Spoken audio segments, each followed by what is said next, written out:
the primitive forms of artificial intelligence we already have proved very useful. AI is a golden opportunity. How do we ensure that this technology is regulated? The long arc of technological history is now in an extraordinary new phase. The AI6 Podcast with Joanne Sweeney. Good afternoon, everyone. Welcome to the final Public Sector Marketing Institute webinar of the year. Can you believe it's the end of 2025? I was saying to somebody last week, I think this has been the fastest year of my life. But I don't know, time is just, it's strange. It goes so fast. Well, it's good to have you here. Probably some familiar faces and names. So let's just give it a second, see if we've got any others joining. I can see the numbers going up. Okay, let me share my screen. Okay, well, gosh, it is the middle of December almost, and we've come to the end of 2025. It has been a really fast year for me. I don't know what it's been like for you, if you feel the same. I was recording some podcasts this week, and in one episode I said, 2025 was definitely the year of AI for me. A lot of work that I'd been doing behind the scenes, apart from serving my clients day to day and serving you guys in my community, was really AI powered, but I have to do that behind the scenes in order to be able to show up and be relevant to you. So I don't know how you would sum up 2025. Let me know in chat, perhaps, how you would sum up your year. Hopefully it was a good year for you. People can not really like this time of year because you're either reflecting or looking forward, and maybe it's not been a happy one or a good one, but I hope it has. But let's find out who's in the room. Apart from how you would sum up your year of 2025, let me know if you're from public sector, nonprofit, freelancer, maybe you're in the private sector too. I open up these webinars to everyone. I definitely don't discriminate. Obviously, I put a public sector marketing slant on it, of course. And let me know where in the world you are zooming in from. It's always great to say hi to you all. Oh, hi, Orla. Good to see you, my friend. Great to be here. Oh, there's Tiago. Hi. You're back from your break, but that was a number of months ago, Tiago, since I spoke to you last. Hi, John. Great to have you here. Dolores is around the corner from me. Great to have you here. And Una, fantastic. Fantastic.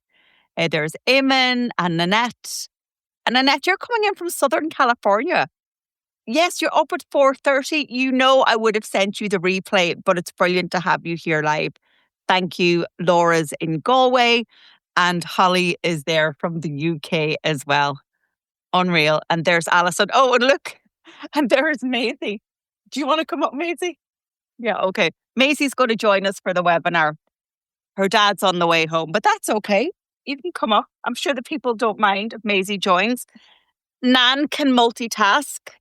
I can multitask. I can have you all and have Maisie here and all her teddies.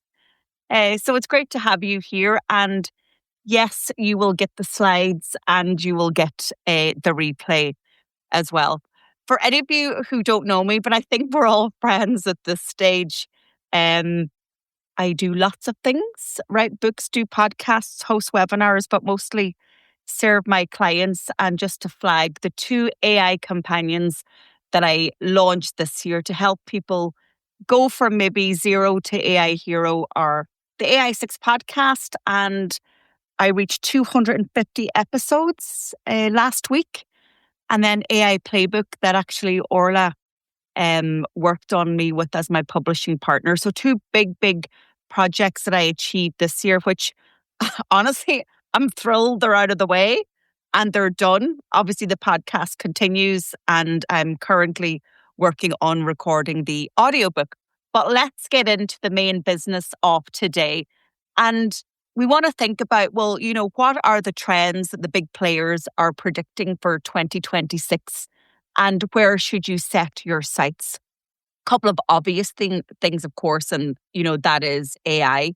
But I really am a huge fan of going back to basics and really doing what we know works really, really well, and also maybe removing any distractions. And I always say use the data that you have to inform your action, because when we have the evidence, we know where we should go in terms of direction and what trajectory we should take. 2 reports that I did look at for this webinar, and that was Google's Digital Marketing Trends 2026 and then Brandwatch Social Media Trends 2026. And I've got both of those linked in these slides, which you will get with the replay when Joanna, my colleague, sends them to you. But also I wanted you to kind of use this hour just to reflect and to think about some ideas. I'm a huge fan of having space just to ideate or to open my mind and see what comes to me. So hopefully between what I'm sharing and what you're sharing with each other in the chat, you might turn ideas into intentions. And then let's think about your 2026 AI ambition. And that will be different for everyone. So Google says 2026 is noisy, not normal. And, I'm kind of thinking, well, surprise, surprise, Google, because the internet is getting more noisy. With the advent of AI being mainstream, it's becoming even more tricky to get attention. So I think we have to be much more discerning and choosy about where we put our own attention in order to get the attention of those audiences that we want. So Google says that people are, sorry, we dropped to Teddy. This is going to be so much fun. And I forgot to wear my Christmas jumper also, Maisie. That was my intention. The December webinar always has me wearing my Christmas jumper. But anyway, so Google says that people are searching, streaming, scrolling, and shopping, but with higher expectations for help, not just ads. And in fact, one of the reports that I saw that with our paid ads, this is where most negativity is coming. So ads fuel negativity. So thinking about your organic strategy, and actually my last webinar was on how we should really focus on our organic strategy. We know that Meta pulled out of the political policy and social justice ads market in October. Today in Australia, we see that under 16s are now banned from social media. So things are changing. The landscape is changing. And honestly, my friends, I'm predicting in not the too distant future, social media is going to be completely different. AI is going to take over in some way where maybe our personalized content will be coming through an assistant, a personalized voice assistant. And so behaviors are changing and we have to change our strategy. But one thing is for sure, people want personalized content. Hyper-personalization is becoming even more important because they can get it. They can get personalized content in the large language models. And if we are organizations or brands trying to reach them, then we've got to compete. So Brandwatch is saying that most of the talk about brands does not start in their own channel. And I'm conscious that those of you in government and public sector are saying, but Joanne, we're not really a brand. I know you're not, but often citizens will not distinguish. You're still a brand that I get my public service from. However, the takeaway, 2025 was definitely the year of user-generated content. That really just had a huge uplift. So by finding our place in the attention economy, personalization matters more than ever. Really going deep on what cohorts, individuals, groups need from you. And then leaning into user-generated content. How can we get our service users, our customers, our visitors to be part of our storytelling? Because comms people are getting busier, the demands on you are getting greater, and your time to create is getting lesser. So we've got to fill those gaps. And 3 uncomfortable truths that I thought were worth sharing. People care about themselves. And we kind of know that about as marketers and comms professionals. You know, people are saying, well, what's in it for me? But well-being was actually one of the big trends that Google have identified as something that's going to go into 2026. And so they care more about your well-being, their own well-being, than your campaign calendar. Sorry, we dropped another teddy bear. There we go. Yay. And with social media being so crowded, and they've noticed AI slop and they're calling it out, again, going back to basics, they'll still notice work that feels more human and honest. And honest is something that comes up a little bit later. And I've got some suggestions around this. People are craving the real, authentic, human, honest, transparent content, because with the rise in influencers, the rise in AI, they want to know who they can trust. And of course, AI is already shaping what they see in search results and what they're seeing in feeds, whether we plan for it or not. So behavior is changing. People care about themselves more, well-being. And for government and public sector, you are in there. You are responsible for some part of our social well-being in some way. Yeah. Whatever it is, whatever area you work, you have a footprint on some part of our well-being. So think about that as a theme and how you can weave it through. I have came up with this phrase, just like me content, I think pre-COVID, but it still rings true. My well-being means that I want content that speaks to me. So it's just like me content, doesn't get old. It's a really good grounding hook, I think, when you're thinking about your campaigns or your day-to-day organic, always-on content. Just give me what resonates with me in the moment now. We've seen a huge shift from Googling and social search. We know that social search was overtaking Google search in the last number of years. 2025 has been the year where the large language models, ChatGPT, Copilot, Gemini, have really now put themselves front and center to get our attention, because we get hyper-personalized results and we can have a two-way conversation. I mean, Google was like 1D, one-dimensional. You got a link, you clicked on it. I mean, even now this feels old. Whereas when we go into a large language model, it will curate a whole series of links and give you a summary. Of course, Google did respond and they introduced AI overviews this year. But not only that, they released Google Gemini 3 about 2 weeks ago. And it's had such a positive impact on the market and on users that OpenAI, the creators of ChatGPT, launched a code red internally, meaning let's stop all the product development we were doing and let's go back to large language model basics, because the large language models compare themselves against others. So benchmarks are created, and Gemini 3 and Anthropic, Claude from Anthropic, they were both beating ChatGPT 5.1 on many of those benchmark tests. So you've probably even noticed your own behavior shifting from maybe Google to the large language models, Copilot becoming a very good daily friend. And so we as marketing and comms professionals have to respond to that. Creativity never gets old. And actually, that was one of the questions that a colleague put to Hans Peter, one of our professors in Harvard this summer. And, we were reflecting, is there any place for us humans anymore in the world of work? If you listen to Elon Musk, he'll say no.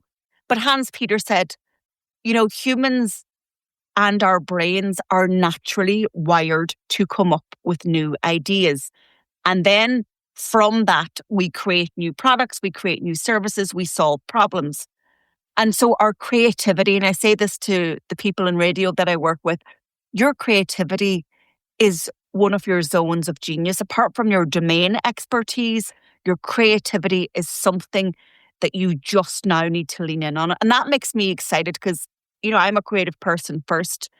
And instead of handing over that creativity to AI, we're driving and scaling our ideas and our creativity and testing those ideas, because AI can help us to find problems in our ideas, help us role play and make our ideas better. And along with that, Google is saying nostalgia is still working. We all love nostalgia. We get to December and, we're nostalgic for the year. We're nostalgic for maybe Christmas when we were growing up, sharing traditions with, Maisie and Henry that I used to have. But nostalgia is still a trend. And you know what? Just an idea I've had in saying that. Imagine all the archives that you guys have from down through the years. Like, your organization is how old? Answer that question for yourself. You can go through the annals, through the archives, and almost digitize your history and turn that into nostalgic content. And what that does is that creates that great resonance and an emotional connection. And again, we can use AI to do it at scale.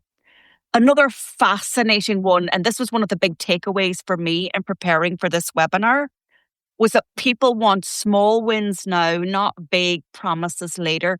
And that really resonated with me.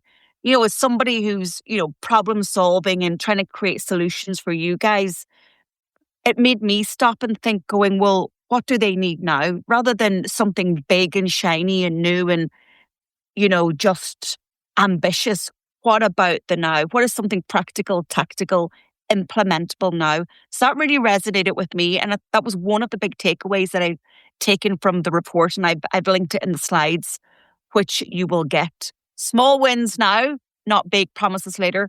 Unfortunately, that probably ties into our attention span and also to our immediate need for solutions, right? And, the internet and social media, and now AI has created that monster. So what is Brandwatch seeing on social? Again, I've linked the report. Trust is breaking down. I mean, this feels like something that comes up every year. We want to wait for the Edelman Trust Barometer. If I'm not mistaken, I think it comes out in January. If I am mistaken, somebody let me know if you know the answer to it. I think it comes out in January. So Edelman will do a trust barometer, and they measure trust this year compared to last year. And they break it up in terms of the 4 pillars of society. So they look at government, they look at business, they look at nonprofits, and they look at media. And it's a really, really interesting survey. So let's see what that Edelman Trust Barometer 2026 says about trust. I mean, again, I've been saying this for years. Transparency is the number one currency in the digital age. And, we had a presidential election recently in Ireland, and what the commentators said as, studying it, journalists were studying it, the political commentators were studying it. And one of the big takeaways that, again, I found really interesting was that they said, when you have a position, stick to it. If you believe in your position, even though it's not a popular decision, but you believe in it and it's based on, values and evidence and, where you want to take a particular policy paper or whatever, stick to it, but be transparent with it, And I thought that was kind of interesting as a takeaway, and also turning those transparency gaps into honesty wins. So if there's a lot of misinformation, deep fake content created by AI, step into the breach, be that broker, even though not all the time you're going to be flavor of the month. But if you believed in your campaign, if you believe what you're doing is based on evidence and, in the public interest for the public good, then people just want to hear from you, so kind of use that as an opportunity to speak and try not to shy away because of online criticism or online hate or a pile-on from trolls. And I really do think humans, us as citizens, want other humans who are leaders just to lead for us and explain it to us, you know? And then again, if somebody has a bad experience, I often will say, saying sorry, putting your hand up, and again, leading from the front can often win brand loyalty, and the bad experience can turn into overall a great experience. We all have digital overload, and what we want to do with personalized content is try and create what Brandwatch is calling mindful engagement, where people are stopping the scroll because you've got their attention, and that moment is a mindful one for them because you've been able to resonate in some way with them, and maybe you've given them that next step value point. Advertising is changing. So that's one thing I want you to look at for 2026 and reflect on. Where are we spending our euros, our dollars, our pounds in 2026? Ad fatigue, Brandwatch is a thing. So that might mean then that your money is not getting the similar return on investment than in previous years. With search changing, look at your Google ads and your YouTube ads. Banner ads are definitely not performing because people are putting their attentions not on websites as much, but in large language models and maybe on social and in podcasts, going into their niche content. Influencers have had a roaring year. They've had a roaring year, and money being invested in influencer marketing is growing for sure. But people also, I mean, since Black Friday, if you've noticed it on your feed, since Black Friday, my feed has just been full of, ads, user-generated ads. So not an ad, a traditional ad, but somebody trying to sell something to me. And usually it might be 1 in 5, posts. But now it seemed like 5 posts in a row, and the non-selling me something post was, 1 in 6, completely turned on its head. So going back to basics, I think, is a huge opportunity of telling your story by the people who are driving that story, internal to the organization, stakeholders, service users. And then turn your AI anxiety just in, going back and going, well, we're telling the stories, we're just using AI to help us. So a shift. Plan for problems, not platforms. I think we've mastered the platforms now. I think we have mastered the platforms. There haven't been any new ones in the last number of years. We've got our website. We've got those core social channels. Maybe we're engaged in email marketing, maybe on LinkedIn or with our own platform. We've been doing some ads, content strategy. So you've mastered the channels. But I love this feel, fix, follow up. Feel what the audience need. Give them some sort of immediate action they can take. And then what's the follow-up? What's that longer-term action? So I thought it was a nice framework that we could learn from. So asking yourself, how do our customers or our citizens feel today? What small win could you deliver in the short term? And then what happens next? So turning the journey into an emotionally well-being fueled one, as opposed to in a long-term strategic selling one. And then shift to keep it simple, stupid. So this is where going back to basics for me, and I'm going to take my own advice on this. These webinars are good for you, but they're good for me also. Build an asset library. Go back to basics. And I think I said this in a webinar earlier this year. Get a photographer. Freshen up your photographic library. Take out what you already have. That will tick the nostalgia box. Maybe you've got evergreen photography, and build that asset library and photograph according to your content pillars for 2026, right? Maybe you need to do this seasonally. So maybe you need to do 4 photo shoots a year, spring, summer, autumn, winter, right? Because seasons matter in our storytelling. And then you'll have always on photography opportunities, events, launches, major PR campaigns.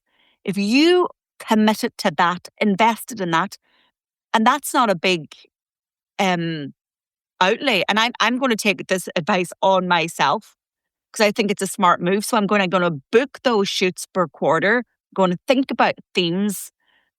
And then second to that asset library, and I put Maisie to sleep, that's how good I am, is the video assets. We need video assets. So really simple tip here is maybe set up some video podcasts with the objective of giving you a pipeline of short form video. You can record a 6-8 part series in one setting. You can then drip feed those out one a week for 8 weeks. It can be a podcast, but it's a series of 7-8, 1 hour videos that you can then chop up. And what that is allowing you to do is to lean in maybe to 2 or 3 content pillars. You are just doing those interviews over the course of a couple of days, a week, and you've just filled your pipeline for the next quarter or even 4 or 5 months. Then you've got your always on video content, short form video that you create in the moment. If you're at events, get them videoed. If you're doing webinars, if you're doing training like these, I can repurpose these. Show up on camera, have a smart 12-month strategy, lock it in the calendar. The job is done. It takes away that mental just stress of, what content do we have now? How are we going to fill our pipeline? Is this really impacting? So time for strategic thinking, looking at the data, which is the last one, and then mastering your channels. I think we've mastered those. Facebook and Instagram public facing. I had one UK council come to me this week. They're now on TikTok. They got approval, a local government agency. And I'm like, this is brilliant. So we had a great conversation about what their approach should be. They're just in test and learn mode. I honestly, I really, I say it every year. Now I'm going to give up saying it, but there is a huge gap across the world. I was in Vegas in front of 800 comms pros in September. TikTok is not a channel. They're not on it. Okay. There's this data security concern. Same in the UK, same in mainland Europe, same in Ireland. But that is a big issue. We in Ireland had a spoil the vote campaign during our presidential election that was organised on TikTok. While we did not have our government agencies on TikTok organically. You can go on paid, you can have paid campaigns, but not organically. I just think that really is a channel that we should find a solution to jump on, if I'm honest. But master your channels. Don't forget YouTube Shorts for your short form content. It's really bringing great uplift to brand awareness in your channels. And also remember, Google has Gemini. It is Google Search. It owns YouTube. So again, you're getting that visibility in Gemini 3, and in the other large language models.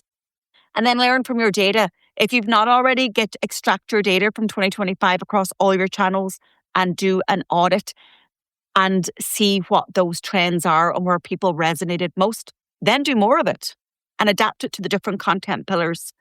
Remember your 70-30 rule, 70% planned content, 30% in the real time. Maybe you need to tweak it depending on your organization. And this came from Brandwatch, and while not all of it will be relevant to government and public sector, there are definitely ideas in here to spark conversations in your next editorial meeting. So they've called it the social expectation matrix, and you can see that along the top columns, they have the icons for the social networks. Then along the left rows, they've got strong industries, they've got popular content types, they've got expected brand tone, and then they have key content pillars. So if we look at LinkedIn, for example, which we've seen people migrate from X to LinkedIn in their masses this year, you've got networking and learning, you've got educational content and professional content, you've got articles, videos, live streams, and case studies. And then strong sectors, finance, tech, B2B. But honestly, it's all sectors. Government and public sector are so strong there. And what I actually love about LinkedIn now and where you've made that pivot is I'm now seeing your people show up. Your people may not have showed up on X, but they are showing up in their masses and creating content on LinkedIn. Let's then jump to Instagram. Obviously, for visual inspiration, it's that visual storytelling. It can be aspirational, but people want it to be relatable. A lot of user-generated content there and a lot of behind-the-scenes content there. And then strong industries, retail, fashion, and consumer and product goods. But again, you guys have a place. 2025 was also the year that mainstream media, news, and journalists embraced Instagram and TikTok en masse, and they've done phenomenally well.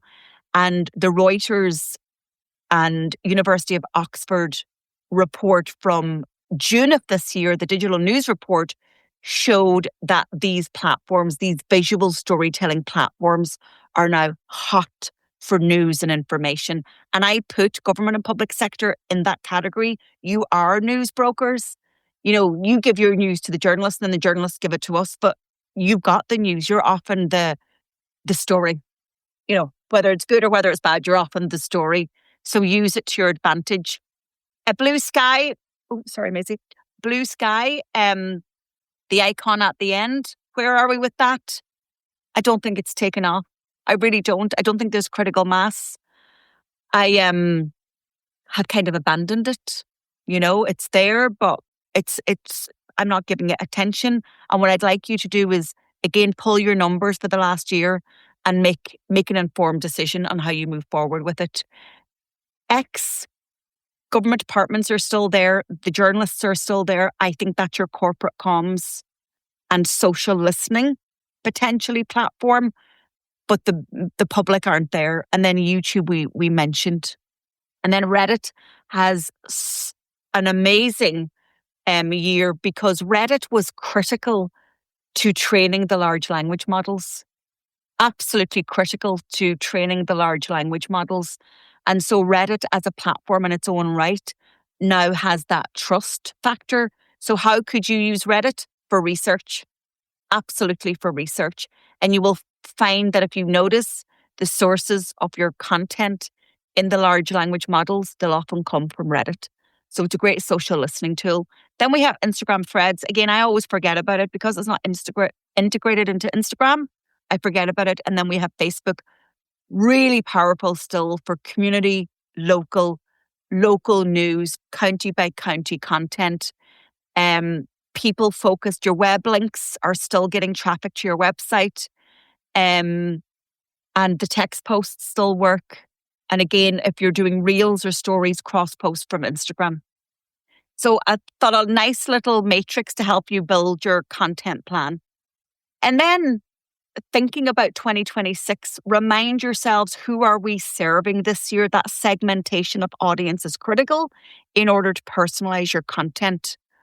What do they need right now in terms of well-being? And I use that term broadly. Well-being mean, and how are we serving them? For me, you know, well-being from me to you might be taking away the overwhelm that is AI, giving you some direction for 2026, being here to answer questions for you. You know what I mean? So that's my well-being to you.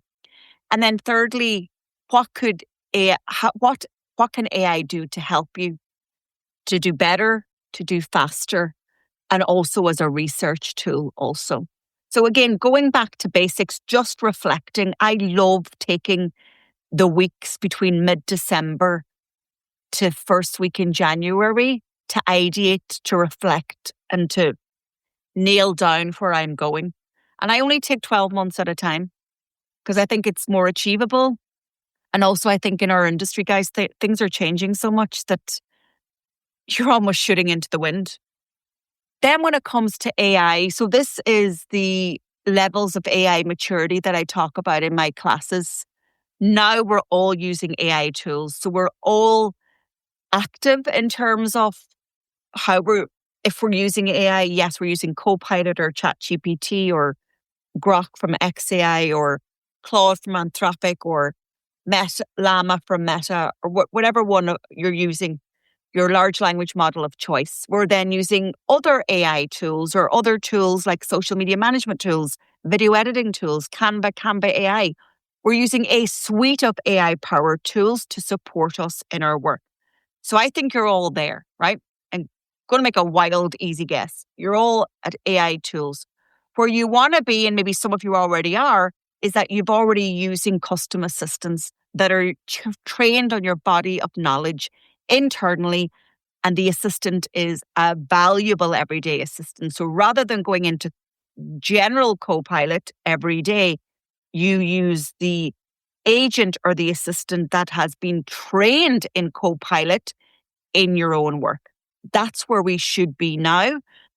Then we've got agentic AI and vibe coding. And I think I have a podcast either today or tomorrow.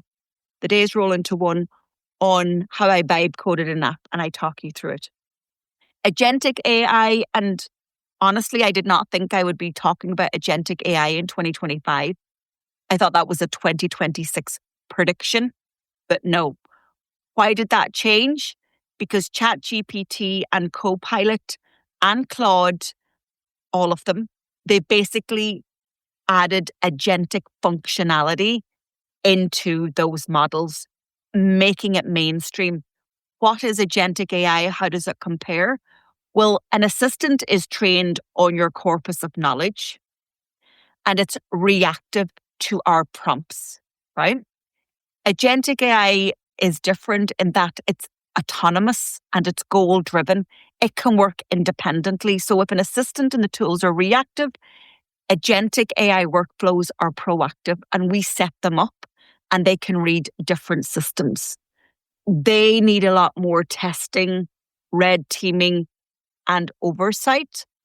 But by virtue of the large language models making them mainstream and us as users just seeing them there, you're going to be probably building agentic workflows in 2026. And if you haven't tried vibe coding, I highly recommend it. Have a listen to my podcast. But I want you to ask internally in your organization, what is our AI ambition for 2026? What do we want to do? Where do we want to go? And even apart from the fact of your organization and your team, you should be driving this. I know because you're here, you are ambitious and you're curious and you're always wanting to learn. So extend that to yourself first and then to your organization. And something really simple to do next is list 3 boring tasks that steal your time every week, that are mundane, repetitive, administrative. We should be having an assistant undertake those for us. Pulling numbers together, providing insight on big data, producing, repurposing content, formatting our documents, doing some research, interpreting all the commentary that we've had on our social posts for the last 12 months. All of that you can do with AI and within those large language models and your custom assistants. My favorite thing to do is to brain dump into my assistant of choice that I've created and just have those conversations and scenario-based planning. And I just find that I can, it's less laborious, it's less onerous on me, and it gives me nice thinking space. But what I'm doing is I'm putting my own critical thinking into it, right? So highly recommend that, voicing your assistant. So your next 90 days, and put some ideas or questions in chat and I'll get to them in the next couple of minutes. What shifts and channels do you need to make? Are you dropping some? Are you intensifying activities in others? But master your channels. Yeah, just make a decision. LinkedIn is still booming. Long may those days last and we get a good return on investment on our LinkedIn. Up the ante, Facebook and Instagram are still delivering nice organic results. More human personalized content behind the scenes, you'll win. All right? Show up more. And what's your content approach? It has to be batch producing. Having a strong human focused asset library aligned with your pillars, plan per quarter. Master your process and your productivity will soar. No excuse for that now. I used to write people's standard operating procedures for all elements of, digital marketing tasks. We don't need to do that. We can create agentic workflows now. So revisit your process and your productivity will soar. One thing that we did in the last quarter, and when I've got it finished, I'll share it with you in one of these webinars, is that I dictated every single work process in this business. And I got my team to document their work process. And I said to them, this is not an exercise in catching you out or calling you out. This is an exercise in how we can, use AI to narrow gaps in our process and to make them more efficient. So I got them to do theirs, and then I just voiced mine into my assistant. I just found it the easiest way to do it because I know how we do things in my head. And then we'll start creating those agentic workflows to see how much we can automate. And that's because then I'm going to get my team to do other tasks, right? To kind of scale our capability into new projects or whatever. Let's see. And then, of course, ask yourself, what's the role of AI?